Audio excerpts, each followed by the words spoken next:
Hey, it's Brett, and this is Brett and Some Books. Today we are continuing The Plot to Seize the White House by Jules Archer, and this is Part 1, Chapter 2.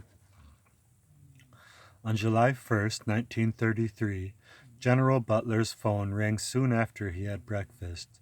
Calling from Washington, an American Legion official he had met once or twice told Butler that two veterans were on their way from Connecticut to see him about an important matter and urged him to make time for them. About 5 hours later, hearing a car pull up to his secluded driveway at Newtown Square, Butler glanced out the porch window. His lips pursed speculatively as two fastidiously dressed men got out of a chauffeur-driven Packard limousine. At the door, the visitors introduced themselves as Bill Doyle, commander of the Massachusetts American Legion, and Gerald C. McGuire, whom Butler understood to have been a former commander of the Connecticut Department.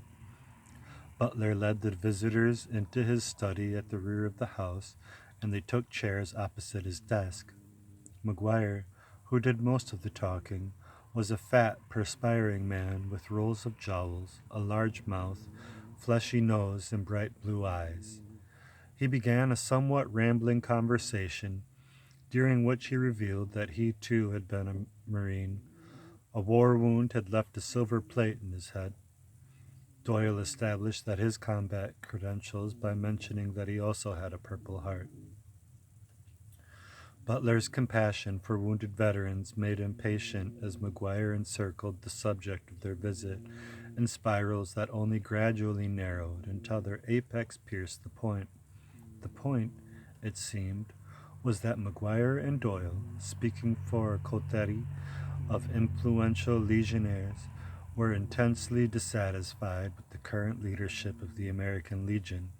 Considering it indifferent to the needs of rank-and-file veterans, they revealed that they hoped to dislodge the regime at a forthcoming Legion convention to be held in Chicago. They urged Butler to join them and stampede the convention with a speech designed to oust the, quote, royal family, end quote, controlling the organization. Their dissatisfaction with the leadership of the American Legion did not find Butler unsympathetic.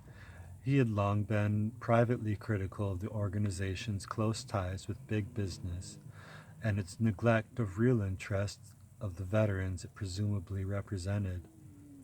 These convictions were to be made dramatically public before the year was out, but now he declined his visitor's proposal on grounds that he had no wish to get involved in Legion politics and pointed out that in any event he had not been invited to take part in the Legion convention. McGuire revealed that he was chairman of the, quote, distinguished guest committee of the Legion and was on the staff of National Commander Louis Johnson, a former Secretary of Defense. At McGuire's suggestion, Johnson had included Butler's name as one of the distinguished guests to be invited to the Chicago Convention. Johnson had then taken this list to the White House, McGuire said, and shown it for approval to Louis Howe, Roosevelt's secretary.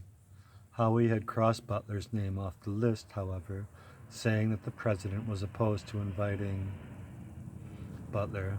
McGuire did not know the reason, but Bill Doyle assured Butler that they had devised a plan to have him address the convention anyhow.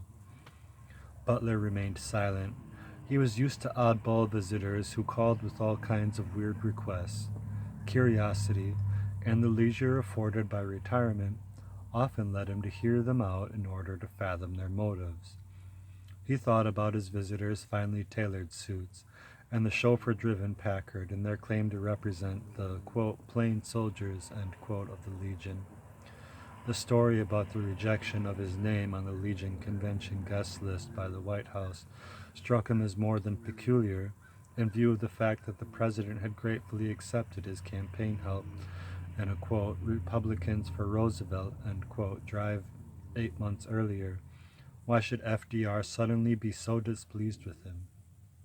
It crossed his mind that the purpose of the story, true or false, might be intended to pique him against the Roosevelt administration for some obscure reason.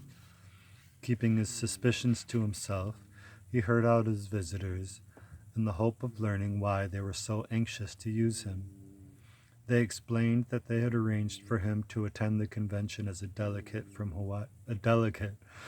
Hawaii, which would have given him the right to speak.